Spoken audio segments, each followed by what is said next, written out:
Hello and welcome back to the Software Matrix here on Print Island.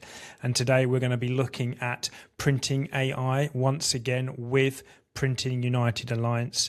I have a very special guest whom I was delighted to be an all-star with last year at Printing United Expo. Davis, you are you run BeeGrafix.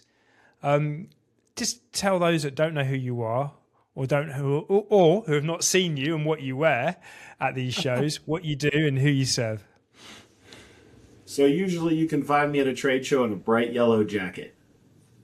Big Bird, there's been a few names for it. You can call it whatever you like, right? But it's a way to stand out and represent my company, which is BeeGrafix, and we're based out of Pittsburgh, Pennsylvania.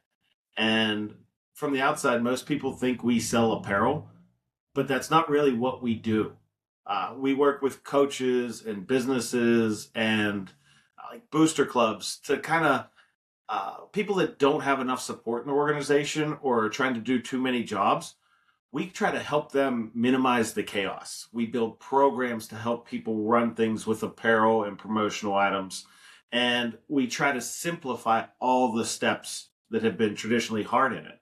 And we use technology, we use AI, we use people, we use events. We mix all those different factors together to try to provide our customers the best output for their event. Fantastic. Thank you for that, Davis. And I have to say, I love the jacket as well. I was more impressed with the fact that you were personalizing your own blazer. And it just proves that you can print on anything, right? And really bring that personalized message. One of the reasons you're with us today is we're highlighting the importance and use of AI in our community. And we wanted to get your thoughts and feelings on that. There's a lot of fear still, and I think rightly so, in the print industry around AI and automation. Where do you think that fear comes from? And do you think it's justified? So I think it's real, but I think there's some misunderstanding, right? For a long time in this industry, your value is strictly tied to exactly what you knew. How to set things up, what mesh to make things, what temperature to cure at, how to solve problems. So then AI shows up. Well, now you can ask something, what do I do? And the playing field automatically levels whether people are knowing it or not. The access to information really kind of changes some value of what people think is valuable, right? Mm-hmm. And if everyone has access to it, what makes you valuable, right? And what we're seeing is shops are jumping up. They're scaling faster. They're doing this faster. Instead of 12 months to launch a program, it's 6 months. Instead of 12 days, it's 6 hours, right? There's different things that groups are doing. And from quoting faster to designing faster to communicating quicker with the end user. And the shift there is humans are speeding up as well with it because the companies are able to respond quicker, and it's making that full circle effect better. So it's not replacing the people, but it's amplifying what they can do if they're willing to accept the use of it. And where you're seeing kind of the other side of that is people are getting exposed now. Like, if you didn't respond for 5 days before, okay, right? Now, it doesn't quite hold the same weight. So the opportunity is really how quickly are you willing to adapt? Because change is hard. People don't like it, but it's inevitable within our industry and technology right now. Fantastic. That's a really good approach, especially what you're saying there about empowering the human rather than sort of unskilling and sort of removing them and putting them on the scrap heap. But you've talked about a shift from no guys to yes guys in the workplace. What does that look like inside BeeGrafix, for example? So a customer comes in, right? It used to be super easy to say, nah, we can't do that job, right? For our use case, we're not traditionally a paper company. We don't want to print your business cards. We only want to make t-shirts. Well, with connections and technology, it's really easy to say, yeah, let us handle that for you. We'll take that extra revenue. Um, Once you get the connections with these companies, it makes things so much easier. Every time we said no, though, this is like the holding point here. Every time we said no, the customer said yes to someone else. They went and bought it from another vendor. So when someone asks something, instead of automatically saying no, we kind of flipped it. Now it's, can we do this, right? Or let's figure it out. The mindset alone in that shift has helped us be more valuable to our customers. Okay. And when we did our research on you, Davis, it was quite bizarre because, as I said, I know you anyway, but Amy Bonner, who runs and heads up Printing AI for the Alliance, she mentioned you. So I smirked because I know about your interest and your hunger and appetite for this. But one of the things that you've been talking about is is actually implementing AI, and without giving away the secret sauce too much, but how are you doing that within your business, and what does it look like on a day-to-day? But again, don't tell us too much because obviously it's your secret sauce. Yeah. So, in the very general, but the most powerful way I can put it, right? For us, it's not a big system AI. We're not the IBMs or the open AIs of the world. We cannot solve the world's problems or even our problems in one swift swoop, right? It's small improvements everywhere. Every department, every human being, every process in our company. Things that used to take us 30 minutes now take us 3, right?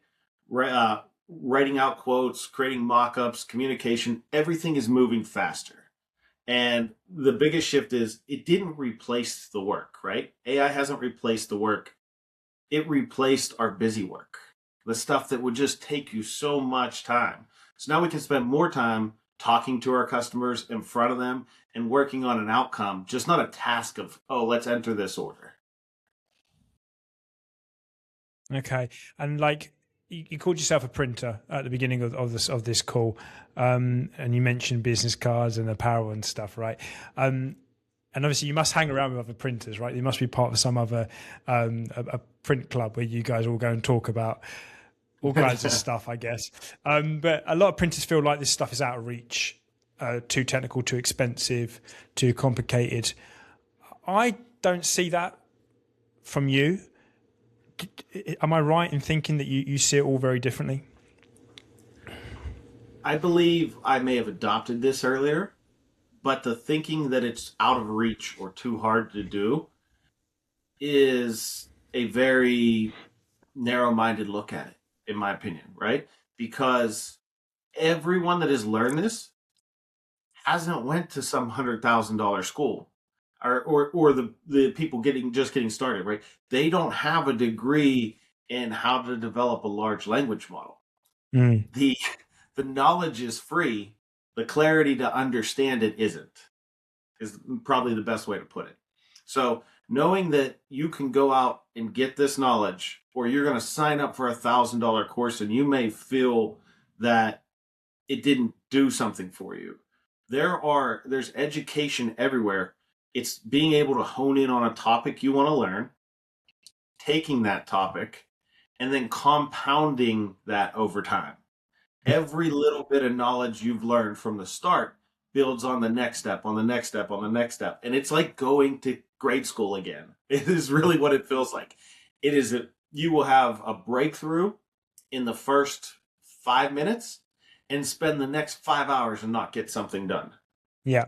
But you then have that aha moment, and it to me, it's like gambling. Like I like to gamble a little bit. I'm not a big gambler, but it's that feeling of like the chase and the thrill and the win.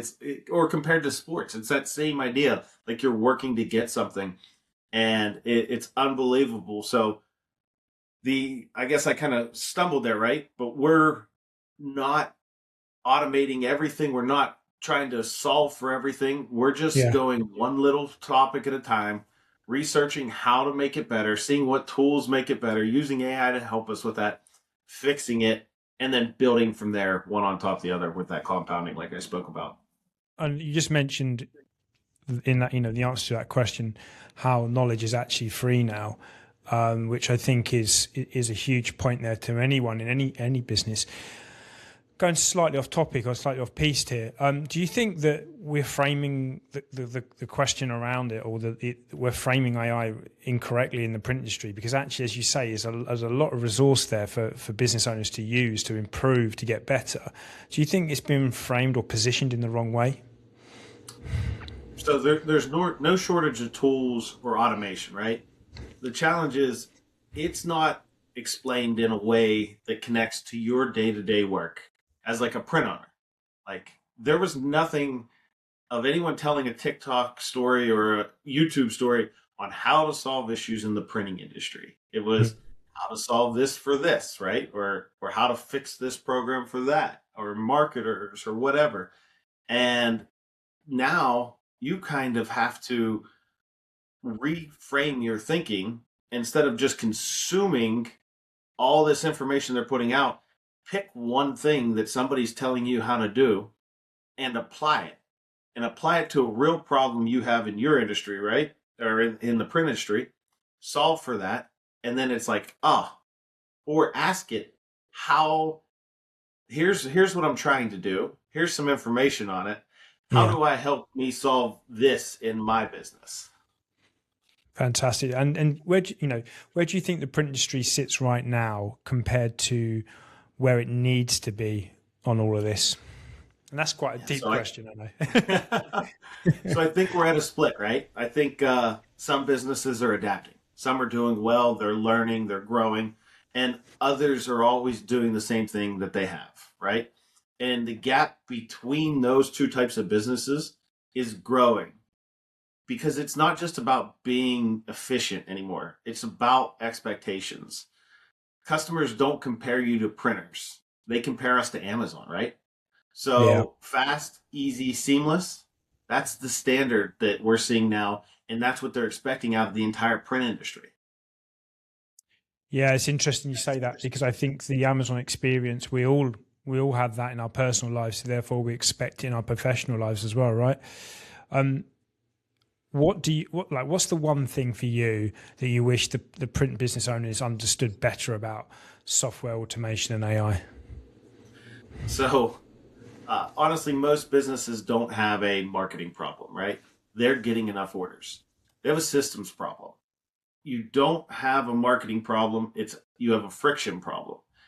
If it's hard to buy from you, people won't keep coming back, right? When you fix that, everything gets easier. So if it's easier to buy, easier to process the order, easier to be notified, easy to track your order. There's a reason Domino's built a multi-million-dollar pizza tracker. It solves all kinds of questions that they would receive and makes the customer experience better. We're seeing the same thing that is becoming applicable in our industry.